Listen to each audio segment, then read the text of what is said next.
জোর হাতে রিকোয়েস্ট করছি আমাদের মাননীয় প্রধান উপদেষ্টার কাছে এবং যত উপদেষ্টা আছেন তাদের কাছে, আপনারা আমাদের জন্য কি করেছেন? যারা 84% রেমিটেন্স আনে বাংলাদেশে, তাদের জন্য আপনারা কি করেছেন? গার্মেন্টস ইন্ডাস্ট্রি সচল রাখার জন্য কি করেছেন?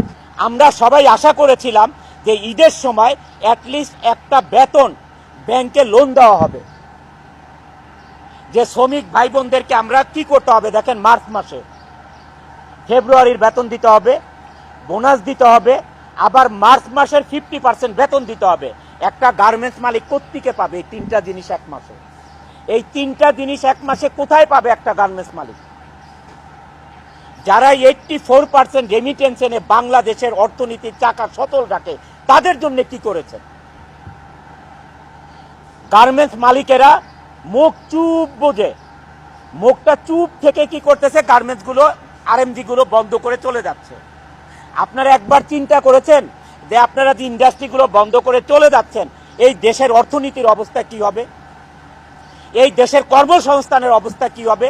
এই শ্রমিক লিডাররা কয়েকজন মিলে এই দেশে চালাতে পারবে না? তারা একজন একটা ইন্ডাস্ট্রি করতে পারবে? কিন্তু আপনারা কোনো পদক্ষেপ না নিয়ে কি করতেছেন? আপনারা গার্মেন্টস গুলো বন্ধ করে যার যার মতো হয়দার গ্রামে চলে যাচ্ছেন, অথবা আপনার গুলশান বনানীর বাসায় বসে থাকতেছেন, অথবা বিদেশের চলে যাচ্ছেন। What is this? এটা কিন্তু আমি অনন্ত জলিল এইটা না করে আজকে আমি প্রতিবাদ জানাচ্ছি যে না, বাংলাদেশে এই আরএমজি সেক্টর থাকতে হবে, না হলে এই দেশ চলার মতন কোনো ব্যবস্থা নাই, কোনো ধরনের ব্যবস্থা নাই। আপনি যে আজকে চাল কিনবেন, আমাদের দেশে যে চাল উৎপাদন হয়, গম উৎপাদন হয়, ডাল উৎপাদন হয়, সমস্ত কিছুর 50%-এর মতন ইম্পোর্ট করতে হয়। ভাত খাবেন কোত্থেকে? জীবনের সব আয়োজন এখানে একসাথে। ভাতটা খাবেন কোত্থেকে? গার্মেন্টসের ভাই বোনেরা, আপনারা বাজার থেকে চাল কিনবেন, কোত্থেকে পাবেন আপনারা? এই চালটা পাবেন কোথায় আপনারা? এই চালটা ইম্পোর্টের, আর এটা ডলার ছাড়া ইম্পোর্ট করা যাবে না। বাংলাদেশের টাকা আজকে কোনো দেশ আপনার নিবে না এটা রপ্তানি করতে, আমদানি করতে। কাউকে আপনি টাকা দিলে নিবে না, ডলার দিতে হবে। তাহলে এই ডলার কোত্থেকে আসবে?